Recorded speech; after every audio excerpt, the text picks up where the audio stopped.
friends, Retro Stu here as always. Gonna make a short video about what I received this week by mail, and I received two Super Famicom games.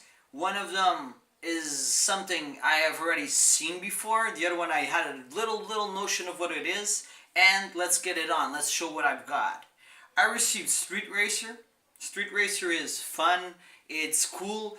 It's a lot like Mario Kart. It's exactly the same kind of game, same kind of environment, whatever. It's not really a big improvement over Super Mario Kart. It's still fun.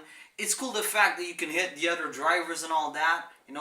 Give little punches and that. I like playing a lot with Frankenstein, that character. But actually, I haven't passed too much time with the game because it's no big improvement over Mario Kart in my opinion. But still cool to have in my collection, so that's pretty great. What else did I receive? Something I love, always love. And people say, oh, it's a little bit slow, it's not as good as it is. It's the first in the trilogy, and it's Rushing Beat. Rushing Beat is excellent. I love beat 'em ups, and this is no exception. I really like this game. I think it's really well made, and it's cool the fact that you have only two characters, but they're very different. The techniques they use and all the characteristics they have, and I like it a lot. So Rushing Beat, in my opinion, is really good, and I'm really looking to get the trilogy now that I got the first one. Of course, it's always the same thing with Super Famicom games. The first two are cheap, the third one in the trilogy is always extra expensive, so let's see what happens with that. Something else I received. This is all things I received from a friend of mine, Philippe Manu.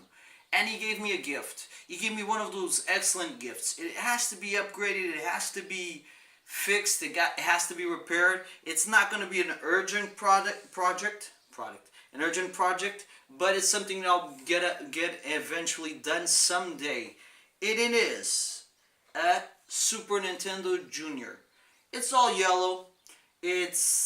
I don't think it's even working correctly, but it's still excellent. And in Europe, this is extra rare because it never came out in Europe. So, my friend, thank you a lot for this console. I'm going to get it all upgraded, all cleaned up. Maybe I'll start by making some kind of personalization to the aspect of it. And then maybe it's going to end up being really cool. We'll see with time what I'm going to do to this. When it's done and when it's working, I'll make a short video about that. But thank you, my friend. This is a really cool gift, and I know it's rare in Europe, so I'm very happy, and I always like to have these consoles. Something funny about this console, now talking a little bit about history. I never talk about history in some aspects, but I am going to talk today. This came out in 1997.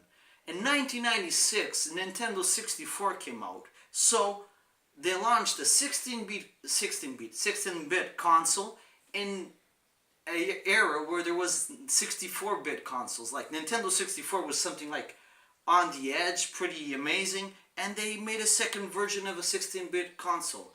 It's funny. It was like a first step into retro gaming, We're going to make a console so you can still play your old games, in my opinion.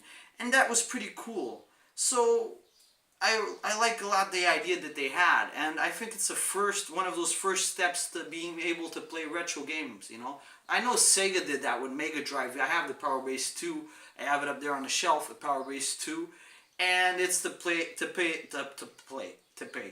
the games on the Master System on the Mega Drive. So it's cool too, but this is something different, and I like it a lot. There's nothing else to say about that, my friends, so be well.